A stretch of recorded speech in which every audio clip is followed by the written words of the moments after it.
Okay friends, welcome to the channel once again. अभी आप कुछ लोग जो थे वो मेरे को क्वेरी कर रहे थे कि आप फॉर्म 10 के साथ हमें रिटर्न भरना भी सिखाइए और टैक्स कैसे वापस मतलब आएगा वो भी थोड़ा सा बताइए। तो अभी एक सिमिलर सिचुएशन हमारे पास फॉर्म 10 ही वाली है। एक और कोलीग मेरे पास हैं और उन्होंने अपना वो डिटेल्स वगैरह लाई हैं। तो आज हम आपको बताएंगे कि फॉर्म 10 के साथ आप कैसे वो प्रीवियस ईयर की जो सैलरी है जो आपको अगले ईयर में मिली थी, वो जब सैलरी जो थी एक्चुअली में आपको टैक्स नहीं पे करना था और उस टैक्स आपको टैक्स पे करना पड़ा है due to late arrival of salary या सैलरी एरियर। तो हम आपको आज दिखाएंगे कि कैसे आप उस टैक्स को सेव कर सकते हैं। अब ये सिनेरियो है मेरे सामने यहाँ पे फॉर्म 16 जो पार्ट बी है उसका वो डीडीओ ने अभी इनको दे दिया है।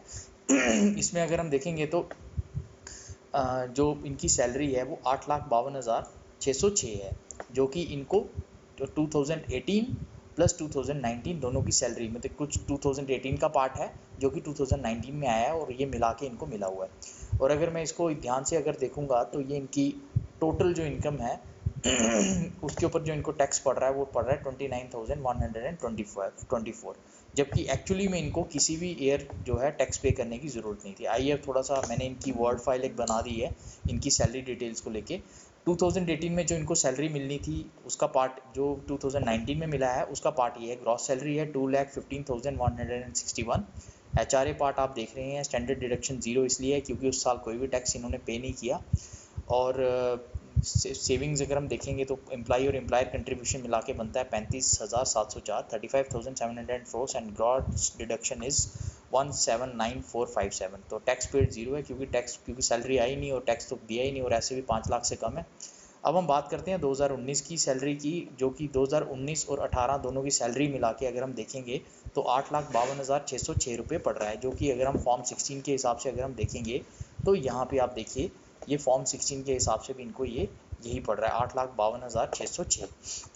उसके बाद आप देखिए एचआरए मिला हुआ है, इस एचआरए में ये भी इंक्लूडेड है, ये पार्ट भी इंक्लूडेड है। और इसमें स्टैंडर्ड डिडक्शन 50,000 जब आप टैक्स, ये तो आपको पता है ये बाय डिफ़ॉल्ट मिलता है। अब ग्रॉस टोटल इनकम जीटीआई अगर हम देखेंगे तो A minus B plus C means कि इसमें से ये पार्ट अगर हमने एक्सक्लूड कर दिया तो वो बन गया 7,70,750। सेविंग्स इनकी है एनपीएस कंट्रीब्यूशन ये है 67792, एम्प्लॉयर कंट्रीब्यूशन है 93233 और एलआईसी इन्होंने ली थी वो है 15911। उसके हिसाब से अगर हम टोटल सेविंग देखेंगे तो वो बन जाती है 1,76,936। तो टैक्सेबल इनकम की बात करेंगे डी माइनस सी मीन जीटीआई से अगर हम टोटल सेविंग्स को माइनस कर देते हैं तो इनकी ये जो 5,93,814 बनता है, जो कि राउंड फिगर में 5,03,810 बनता है। अगर हम इनकी ये वाली फाइल को देखेंगे तो इसमें क्या है कि क्योंकि इनके डीडीओ ने बताया था कि इनको टैक्स पड़ रहा है 29,000, तो इन्होंने प्रिकॉशनरी उस टाइम पे क्या किया था कि इन्होंने उनको बोल दिया था कि मैं सेविंग्स कर लूँगा अपनी लाइफ इंश्योरेंस सेविंग लगभग 82,000 के करीब 82,208। लेकिन बाद में जब इन्होंने मेरे से बात की तो मैंने इनको बताया कि आप टैक्स सेव कर सकते हैं, आपको सेविंग्स करने की ज़रूरत नहीं है। तो इन्होंने ये वाला प्लान अपना कैंसिल कर दिया। तो अब इनके डीडीओ ने तो इनकी जो है टैक्स जो है वो इसके हिसाब से काटा हुआ है, लेकिन एक्चुअली में अगर हम इनकी सेविंग्स देखेंगे तो वो कुछ और सिनेरियो है इनकी सेविंग्स का यहाँ पे जो है। तो आज हम थोड़ा सा उसको भी डिस्कस कर लेंगे। और अगर आप देखेंगे ये फाइनली इनकी जो यहाँ पे टैक्सेबल जो इनकम बन रही है वो बन रही है 577,520, जिसके ऊपर टैक्स इनको पड़ रहा है 28,400। लेकिन अगर हम यहाँ पे देखेंगे तो यहाँ पे इनकी जो टैक्सेबल इनकम बन रही है वो 593,810। वो इस वजह से बन रही है क्योंकि जो इनकी सेविंग्स है वो थोड़ी सी अलग है। जो इन्होंने एक्चुअल डीडीओ को बोला था वो एक्चुअल में ये कर नहीं पाए हैं, तो अभी हम रिटर्न भी उसी लिए भर रहे हैं। तो अगर आप देखेंगे इनको इसके हिसाब से 29,124 टैक्स पड़ रहा है जो कि 2018-19 को मिला के। लेकिन अगर हम अगर इसके हिसाब से चलेंगे, अगर इस सेविंग से हिसाब से, तो लगभग इनको 34,023 टैक्स पड़ेगा जो है, जो हमने कैलकुलेट किया है।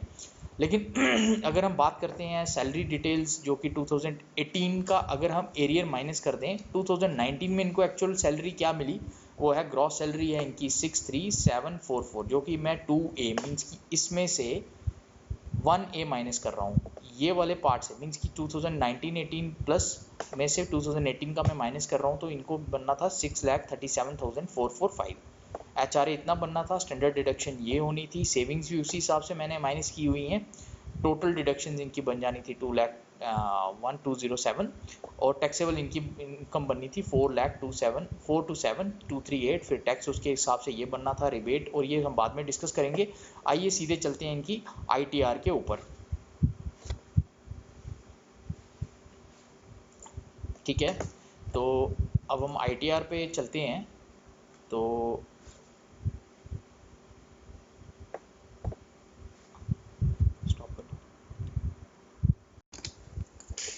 ओके, तो फ्रेंड्स अभी आप देख रहे हैं कि अभी अगर हम इस चीज़ को देखेंगे तो ये मैंने इनकी ITR की वेबसाइट पे इनका डिटेल निकाल लिया है। तो ये आपने देखा है सैलरी इनका वही 852,606। अगर मैं इसके हिसाब से भी चलूँ, फॉर्म 16 के हिसाब से भी, तो यही है। ठीक है, 82606। ठीक है, तो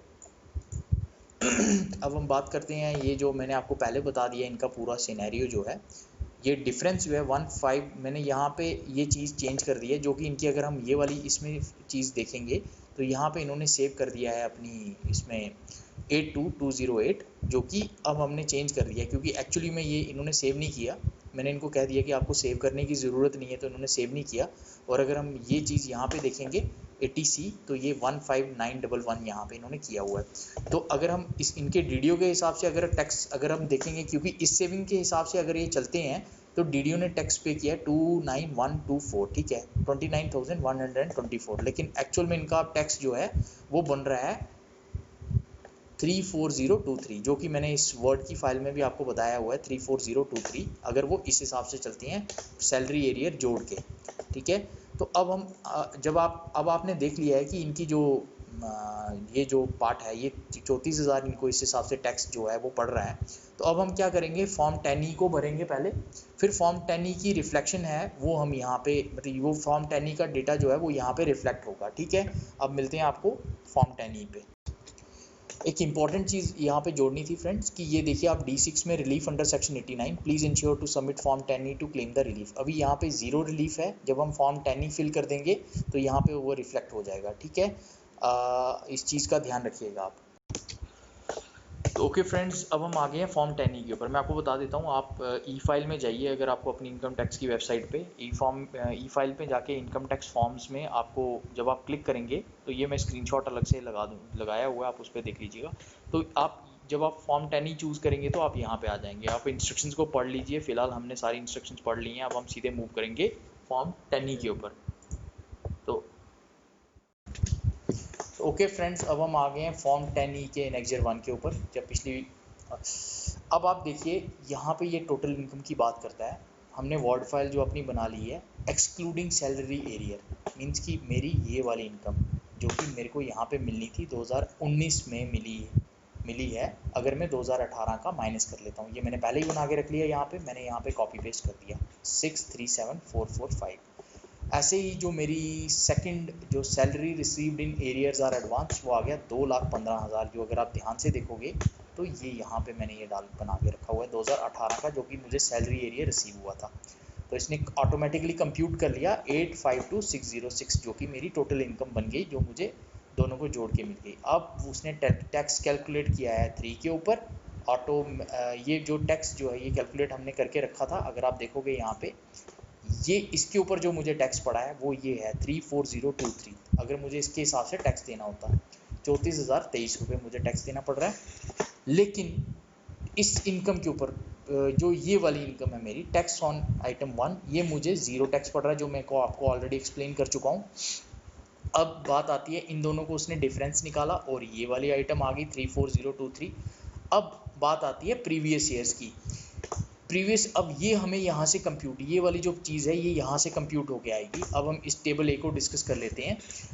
आपको ध्यान रखना है, आपको प्रीवियस ईयर जो है वो वाले ईयर फाइनेंशियल ईयर की बात हो रही है यहाँ पे, नॉट असेसमेंट ईयर। तो हमें जो 18-19 की जो हमारी जो सैलरी थी या सैलरी एरियर्स थे हम उनकी बात कर रहे हैं अब।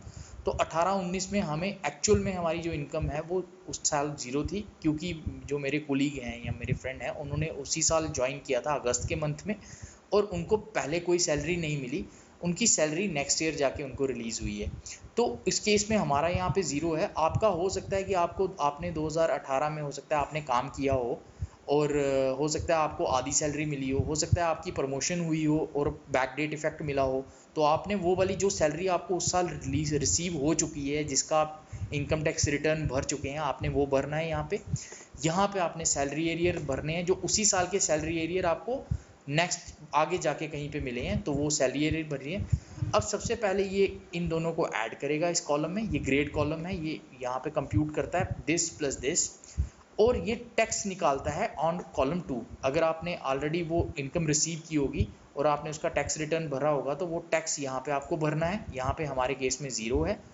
और टोटल इनकम के ऊपर जो टैक्स बनेगा, जो कंप्यूट करना है आपको कि अगर ये इनकम मुझे उसी साल मिल जाती तो उस साल मुझे कितना टैक्स पड़ता, तो वो आपने टैक्स कंप्यूट करना है। हमारे केस में ये भी 0 है, तो हमने 0 + 0, ये 0 आ गया, और यही फिगर जो है ये यहाँ पे रिफ्लेक्ट हो जाएगी 7 में जाके। यहाँ पे 7 जो है वो यहाँ के 7 से रिफ्लेक्ट हो जाएगा।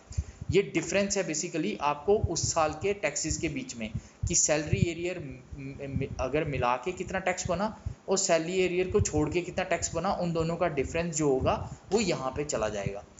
अब हमारे केस में ये 0 है। अब ये वाला जो डिफरेंस है प्लस प्रीवियस डिफरेंस, इन दोनों का आपस में डिफरेंस निकलेगा, और हमारे केस में ये 34,023 34,023 ये हमारा रिलीफ बन गया है। अगर आप देखेंगे हमें पूरे का पूरा रिलीफ अब मिल गया है। अब मैं इसको करूँगा सबमिट, सबमिट कर दें, सबमिट।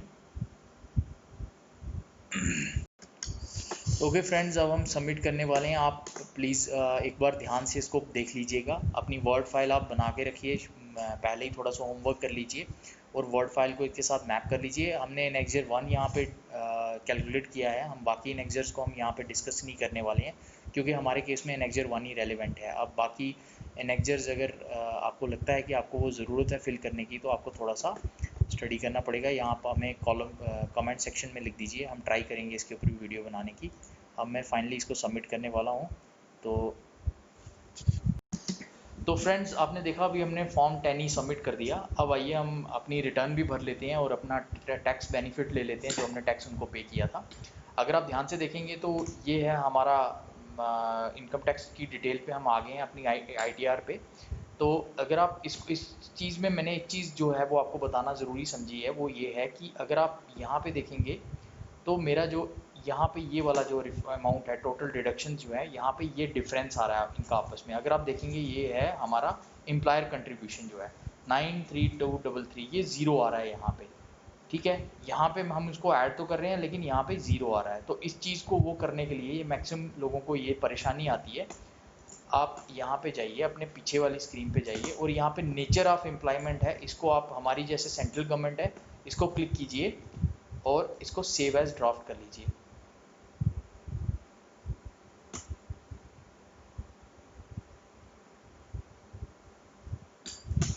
ये हमें नो करना है, तो इसको सेव एज ड्राफ्ट कर लीजिए।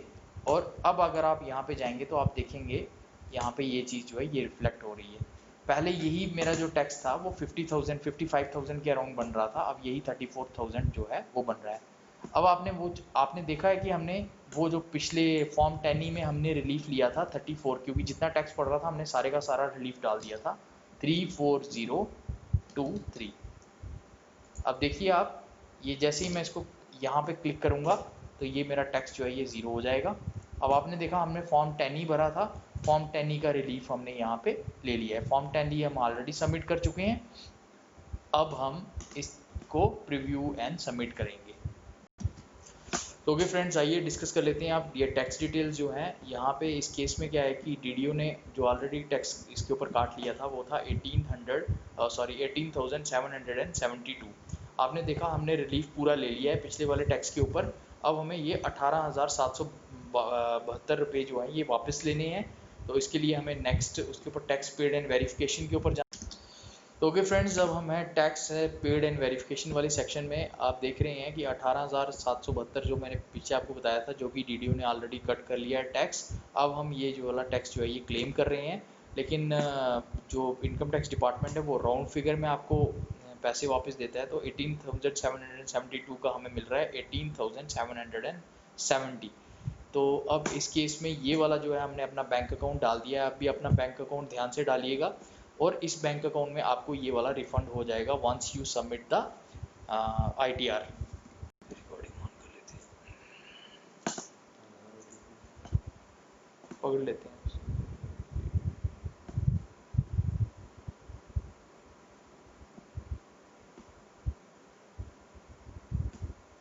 In next step, OTP UEC received should be entered within 10 seconds, else the income tax return will get auto submitted without verification. There, verification of submitted ITR can be done later at your convenience by either using e-verify return option.